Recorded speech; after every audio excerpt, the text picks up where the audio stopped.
So Daniel, just a few round-up questions, just a bit of a quick-fire get-to-know Daniel Birnbaum. Yeah. Are there any really important books that you have that have made a huge impact on you? If you were to list them.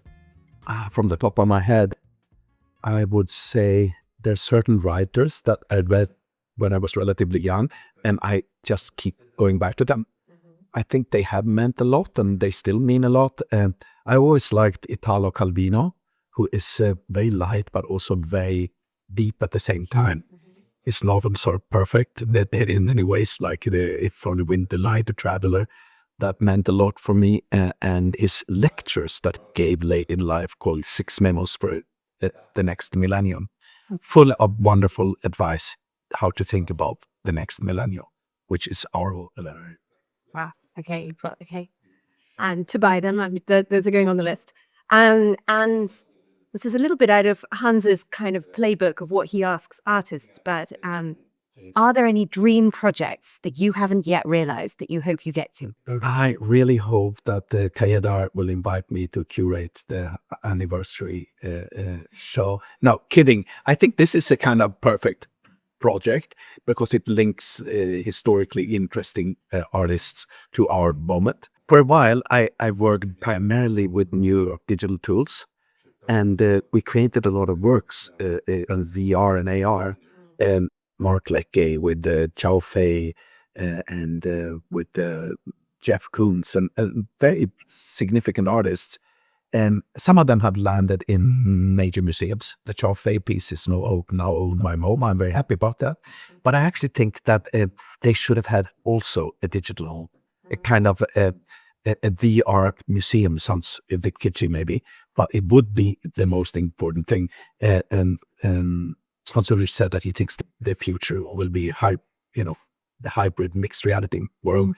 I agree. I remember that we have talked about the importance of physical objects and traditional publishing and beautiful books. I am very into that, but I also think that there was an explosion during COVID with interest in new digital possibilities, and that will not disappear. There are things there in that mixed world that I cannot fully explain at this moment, but that could be very important in the future.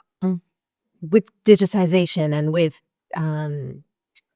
the fact that we exist in, as it's called, a post-truth era, do you think that when you mix reality with digital augmented reality or fiction or the imagination of artists, do you think that poses any kind of concern? No, enormous, and we all know this, but that's more to do with the political world and not necessarily for artists who always stop that, and it's been part of what they should do and can do and will do.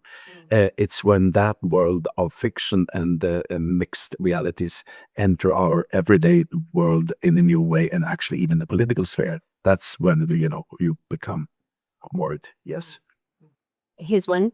Do you have any habits or anything in your routine that keeps you sane? I don't know if it keeps me sane, because I don't know how sane I am. But I do get up every morning, have a lot of coffee. I remember Rem Koolhaas, the world famous architect. He gave me or a few people, we talked to him, advice. He said, go to public swimming pools. You will understand the city you're in. Travel publicly. With public transportation, if you want to understand the world, go to bed before midnight. Well, I was about to ask what useful advice have you been given, but there it is, Rem Koolhaas. And then, have you advice that you distribute? No, but if we're talking about art and people making shows or writing about art, I think do only what you find interesting, because if you don't find it interesting, no one else will. That's great. That's a great place to end. Thank you very much, Dan. Thank you. Thank you for listening to Compelling, a podcast exploring the dynamic intersection of art, culture, and luxury. You can find out more or get in touch at thecompellingpodcast.com.